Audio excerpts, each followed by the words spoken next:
eles estão prontos para enfrentar a guerra. Será? Acho que sim.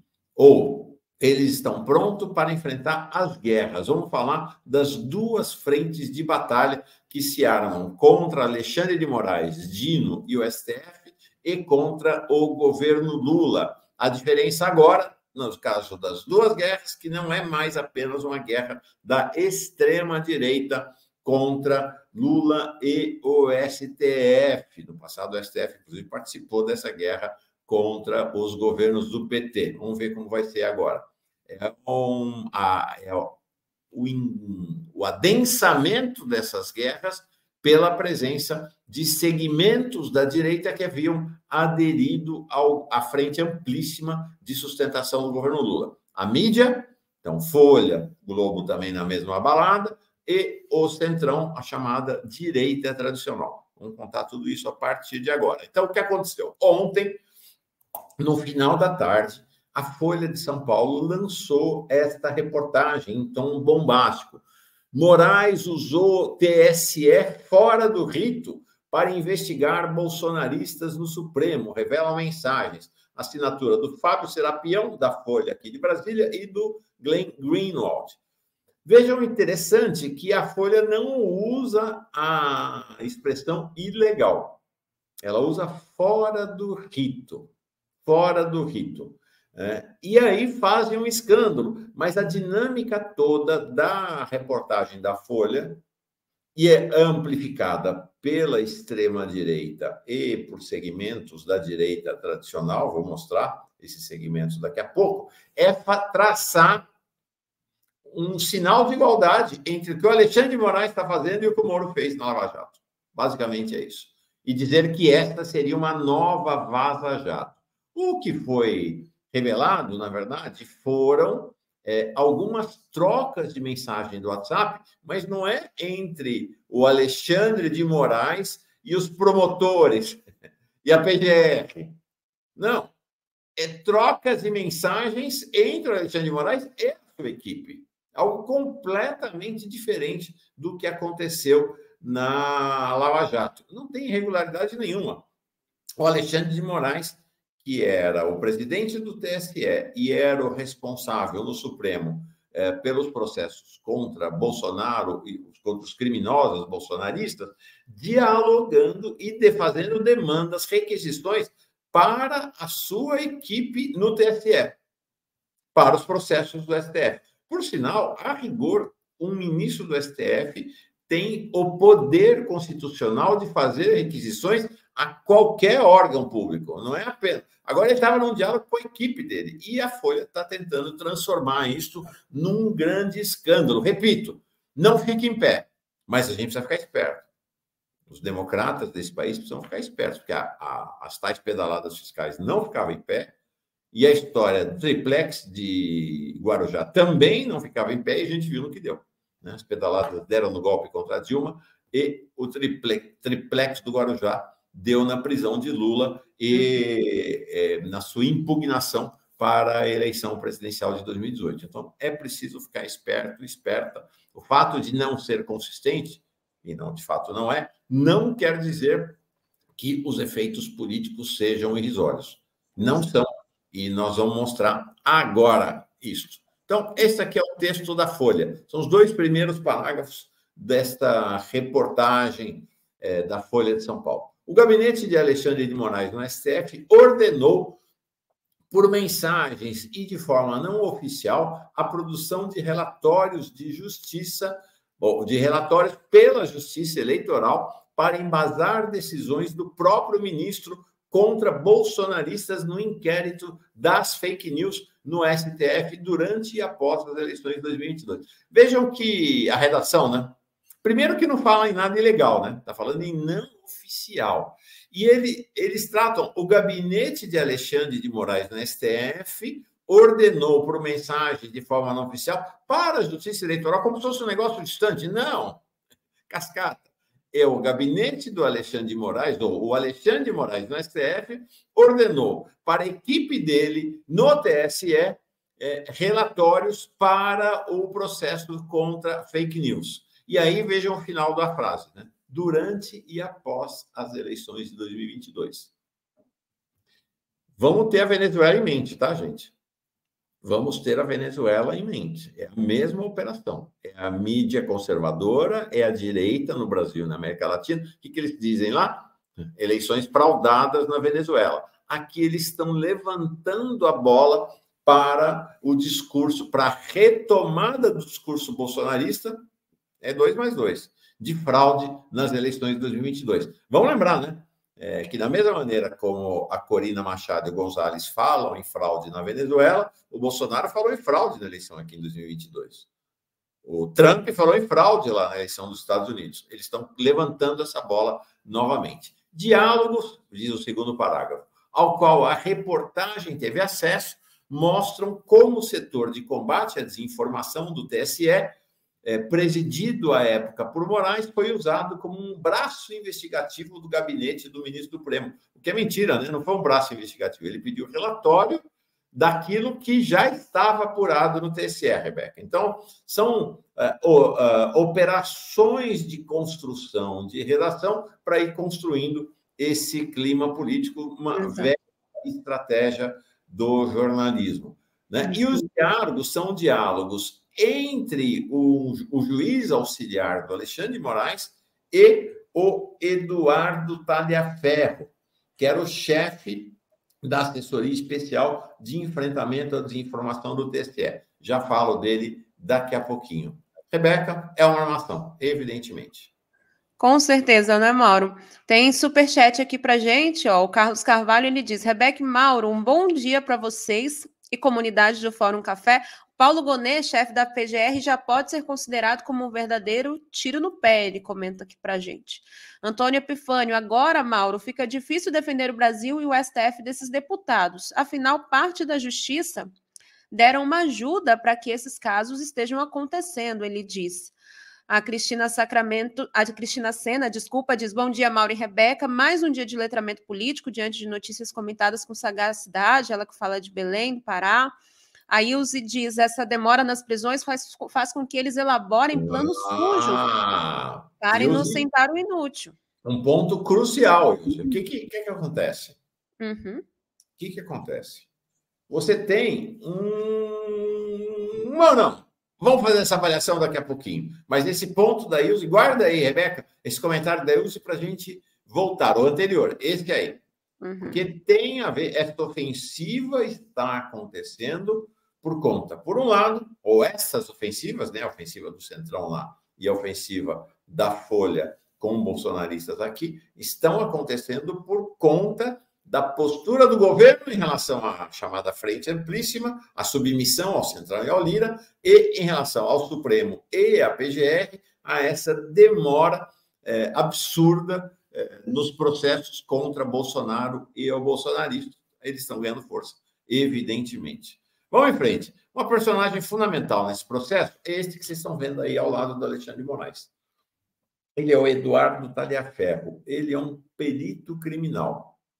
Tá? Ele trabalhou no STF pouco tempo, no TSE, desculpa, pouco tempo, de agosto de 2022 a maio de 2023.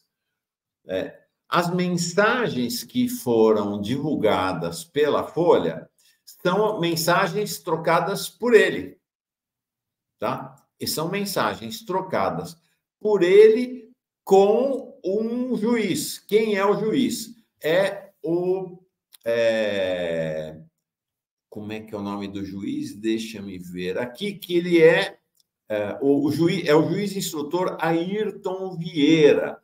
Juiz instrutor é um auxiliar dos juízes, tanto no Supremo quanto no TSE, há juízes instrutores. São juízes, não são ministros, não são desembargadores, são juízes que assessoram os ministros, tanto no TSE, quanto no STF, quanto no STJ, nos tribunais superiores. Então, o Ayrton Vieira, este juiz, é um braço direito, é um assessor do Alexandre de Moraes. E aí, junto com ele, na equipe dele, lá no TSE, estava esse Eduardo Talhaferro, chefe da assessoria especial de enfrentamento à desinformação do TSE.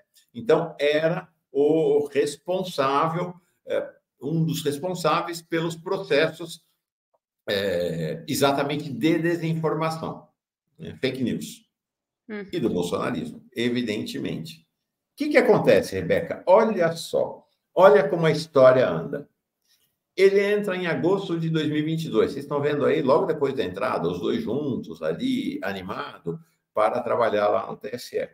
Dura pouco. Em maio de 2023, ele é afastado, ele é exonerado. Por qual motivo? Porque ele foi preso em flagrante por violência doméstica contra a esposa dele. Ele chegou a dar um tiro na esposa, numa briga. Numa briga não, numa sequência de agressões dele. E aí ele é exonerado e fica raivoso, raivosíssimo com a exoneração dele, que como todos esses machos alfa acham que é injusta, que ele é um perseguido, que ele é uma vítima e tal. A suspeita que há, porque as mensagens são as mensagens trocadas exatamente, não tem mensagem com o Alexandre de Moraes, não tem mensagem, e são as mensagens trocadas entre o Talhaferro e o juiz, o Ayrton Vieira, o juiz instrutor. Não tem mensagem. O Alexandre de Moraes não aparece em nenhum momento. São os dois. Mas não tem aqui um promotor e um juiz. Não. É tudo dentro da equipe do Alexandre de Moraes. Então, a suspeita que há é de que quem vazou para a Folha as mensagens foi este aí. Exatamente isso que vocês estão vendo na foto, o Eduardo Talhaferro. Isso, de fato, explodiu como uma bomba, mas é fumaça. Aqui a mensagem que me mandou ontem o jurista Fernando Augusto Fernandes, está sempre aqui na Fórum, vinha muito aqui no Fórum Café, hoje ele é praticamente o comentarista fixo lá no 11h30. Olha isso aqui. O ministro Alexandre de Moraes, como relator do inquérito do STF, tem poderes para requisitar informações de todo e qualquer órgão, inclusive de eventuais quebras de sigilo e determinação de diligência. Ou seja, o Alexandre de Moraes tem poder, na qualidade de relator do inquérito, e qualquer outro ministro supremo, não é de pedir coisas para a equipe dele, de fazer solicitação a qualquer órgão. Não há nada de anormal ou ilegalidade nas determinações relatadas pela matéria da Folha de São Paulo. O título é que induz a haver abuso. Usou o TSE fora do rito. Nós chamamos a atenção aqui para isso. Quando um ministro determina a quebra de sigilo bancário fiscal, se diria, usou o banco ou a Receita fora do rito? Na verdade, as ordens do ministro foram dirigidas a um outro setor público que tem o dever legal de cumprir as determinações do relator do inquérito. Portanto, não usou o TSE, mas requisitou material e diligências, algo absolutamente normal. Exatamente. O Wallace Corpo é um respeitadíssimo professor de Direito Constitucional. Ontem, na Lata, logo depois, menos de uma hora depois da publicação da reportagem da Folha, já explicou. Segundo a Folha, o ministro Alexandre de Moraes teria usado o TSE para investigar bolsonaristas, entre aspas. Memória curta da Folha. As mensagens vazadas são de agosto de 2022 a maio de 2023, quando se tentou um golpe por aqui. A reportagem não indica ilícito, é mais fumaça para atacar o ministro dos seus acertos. Isso aqui é uma boa lembrança dele mesmo, né? Quer dizer, a Folha está dizendo que o TSE foi investigar Bolsonaro, como se os bolsonaristas fossem um grupo político do país, né, que faz oposição ao governo e que foi... Não, né? Na verdade, em agosto de 22, nem fazer oposição. Os caras estavam tramando o golpe de Estado, né? É disso que se trata. E ele continua num outro tweet. Se tem irregularidade, tem que mostrar. A pergunta é, qual é a irregularidade? A produção de relatórios pelo TSE, o pedido de produção de relatórios pela autoridade competente, novamente, nada na reportagem indica desvio ou outro tipo de ilicitude. E o Lênin Streck, falando a Fórum ontem, disse muito barulho por nada. Nada houve de irregular. O presidente do TSE tem poder de polícia, tem poder de investigação. Tudo isso é muito barulho por nada. O ministro do STF acumula funções, TSE e STF. Os jornalistas que estão lançando a bomba, entre aspas, estão fazendo muito barulho por nada, estão prestando um serviço à extrema-direita. Então, mais uma vez, e mais uma, então, do Cacai, é irresponsável, diz o Cacai, comparar a atuação de Alexandre de Moraes à Lava Jato. Então, Rebeca, isso interessa muito menos no âmbito jurídico, porque não tem nenhum problema. A questão é e interessa muito menos no âmbito jornalístico, como jornalismo, efetivamente. Isso é uma peça de luta política. É disso que se trata. Exatamente. Apito de cachorro, não é, Mauro? Eu entendo isso como apito de cachorro, porque basta ler, gente. Mauro colocou aqui os 2 parágrafos iniciais da reportagem. É só ler que você entende que uma coisa não tem nada a ver com a outra, como disseram os comentaristas aí. É muito barulho para pouca coisa. Agora, se o ministro Alexandre de Moraes não pedisse relatório para o TSE, ia pedir para quem? Para mim? Não faz o menor sentido, não tem o menor cabimento, é só ler. Só que, claro, tem pessoas que leem com certas intenções e outras que leem com outras, né? Com outros olhos, com outro entendimento. E claro que aqueles que não que são antidemocráticos vão usar isso como ferramenta para aplicar golpes, como a gente já tem visto, né?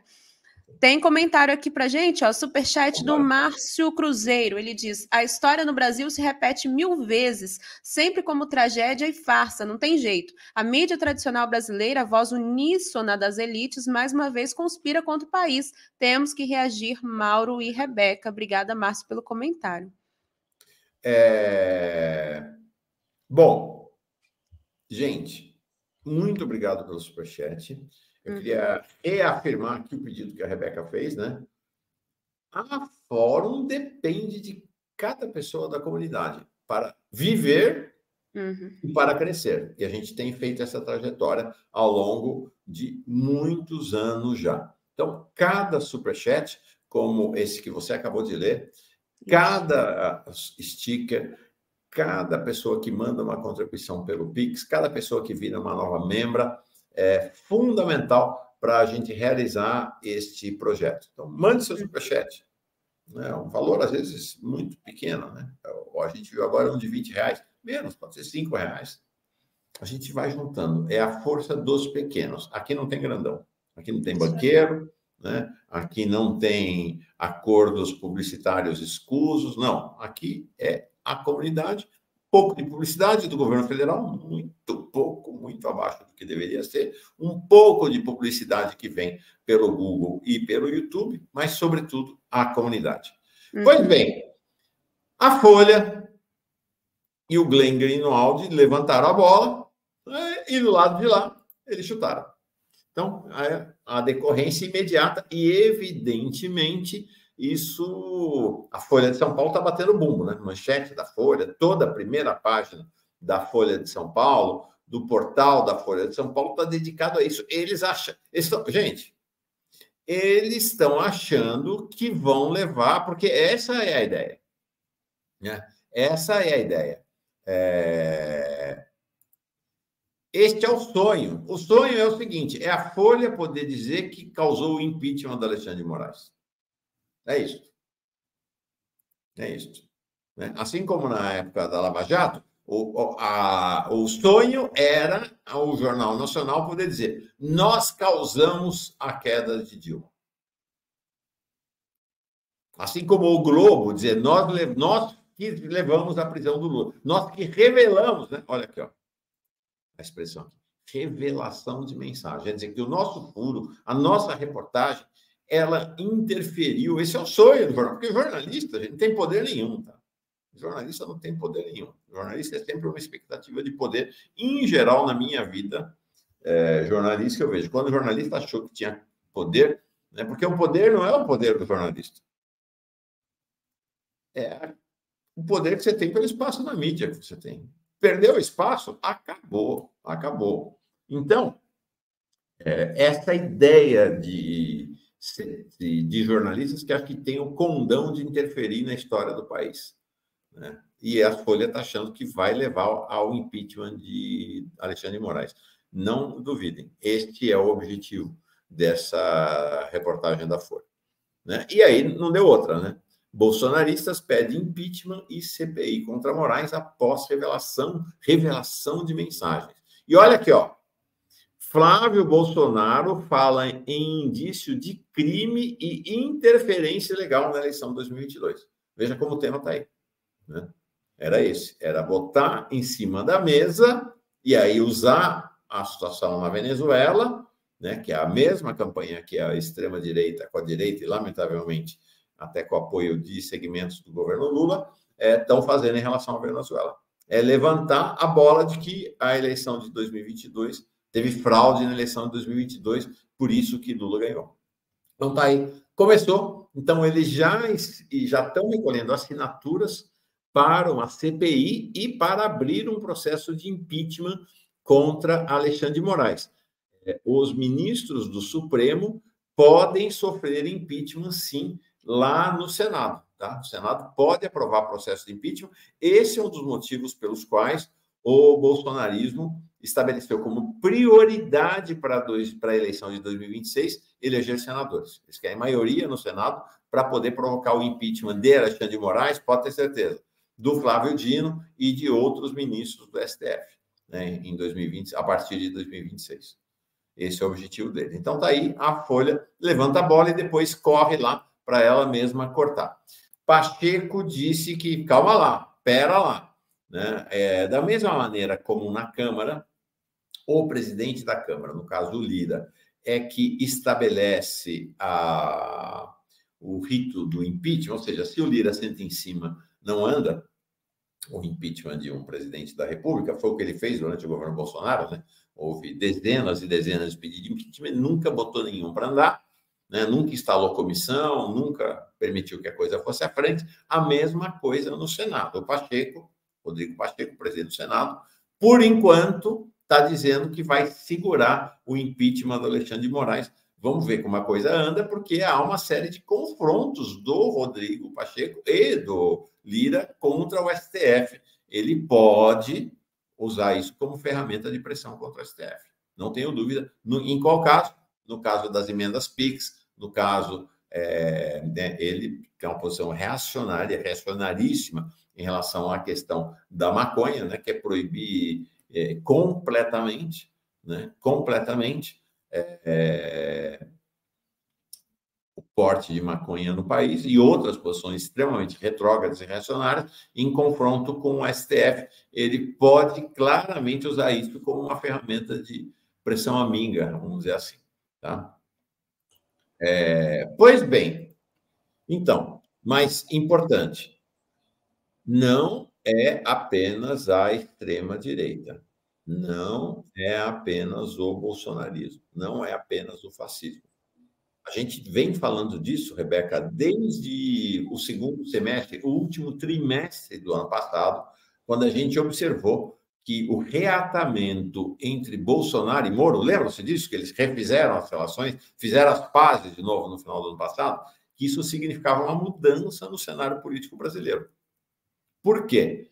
Porque isso foi o que aconteceu. Com essa reaproximação dos dois, Bolsonaro trouxe a Globo mais para perto de si, apesar de todo o combate que ele faz à Globo, porque a Globo é lavajatista desde sempre, a Globo é morista desde sempre, e não deu outra, né? O que aconteceu?